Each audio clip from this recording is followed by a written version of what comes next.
I'm going to put this up now and you'll see it again.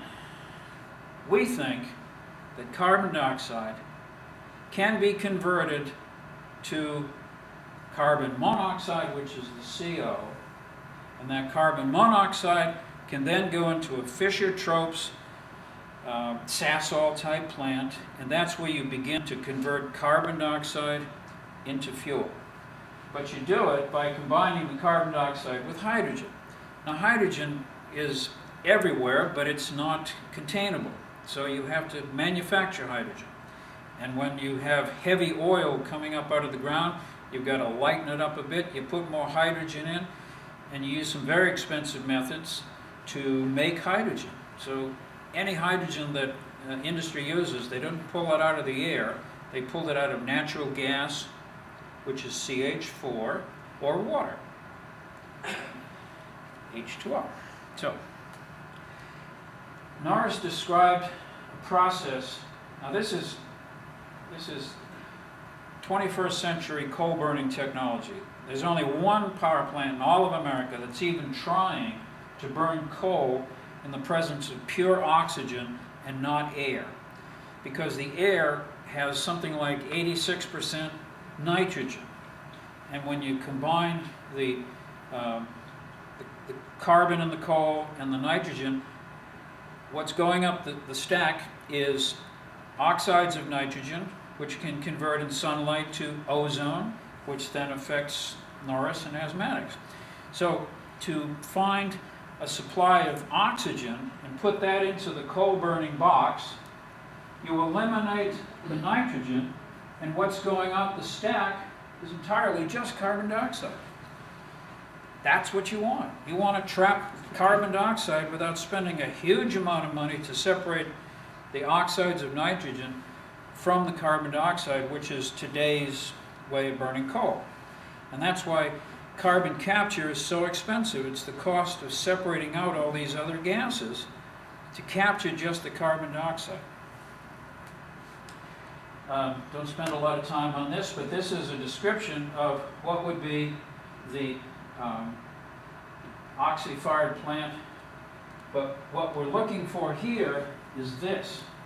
So we want to create a huge amount of heat to split water, to send the oxygen into the coal burner, okay, and the hydrogen into what's called a reverse water gas shift. And I'll come up to that in a second. So here you go now.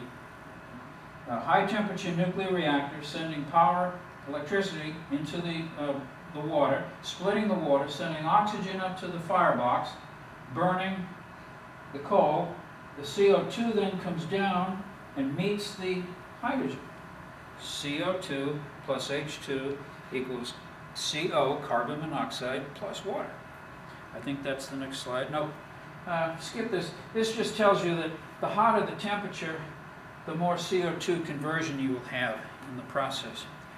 And these are some of the kinds of nuclear technology that could present that high heat, the higher heat than, let's say, the 3 Mile Island could ever achieve, or even Calvert Cliffs.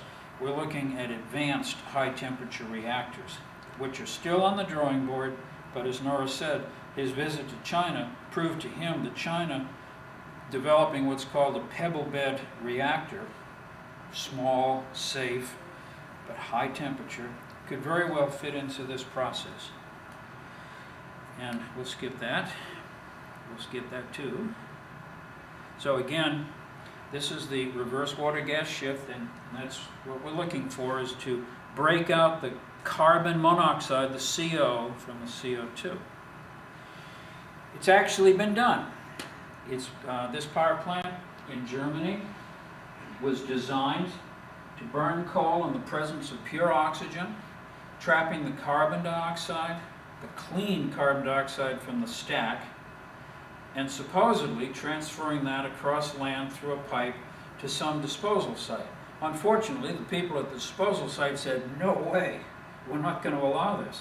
So this power plant, designed to capture carbon dioxide and pipe it to underground sources is now having to vent the carbon dioxide to the atmosphere because the community said, we don't trust this. Something's going to go wrong. And don't we know things go wrong sometimes? So this power plant now has the, at least they're perfecting the combustion of coal in the presence of pure oxygen. And there's a real benefit there. I'm sorry, question? I have a question about the plant in Germany. So, like, what labor sector do you really depend on to do this high transformation? Is it someone, is it in the PowerPoint, is that mainly operated by scientists, or is it just average Joe Schmo folks in there working intensively to convert that?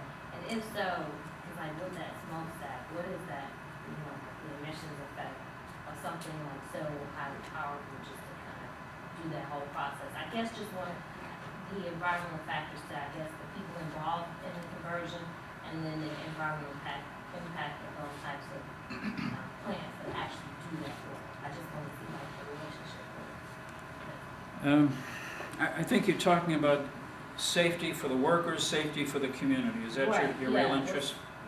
Okay. Well, for one thing, this power plant has, at least to date, perfect safety record. Okay. The emissions from this power plant, and this is just water, by the way. This is just steam. That's just condensed water. Okay. That's all that is. It's a cooling tower. The smokestack would be emitting carbon dioxide only. Now, the carbon dioxide going off into the atmosphere, it's not likely going to shroud down onto a community and cause instant death because it's too diffuse, right? It's going high enough into the atmosphere that it's going to be carried away. From those two aspects then, the workers, probably the only real risk is the workers who are mining the coal, all right, and the risk there. But as far as the combustion of the coal with oxygen at this power plant, no worker health and safety issues, no community health and safety issues. Okay, but what level of expertise does that require for the workers that actually? Well, of course, they've had to have training. Okay, the operators of this plant are probably some of the best engineers in the company and possibly in Germany, because it is a new technology. So there's not a groundswell of that skill level in the world, but these plant operators know what they're doing, and I guess they're learning as they go along. But again, there's not a worker health and safety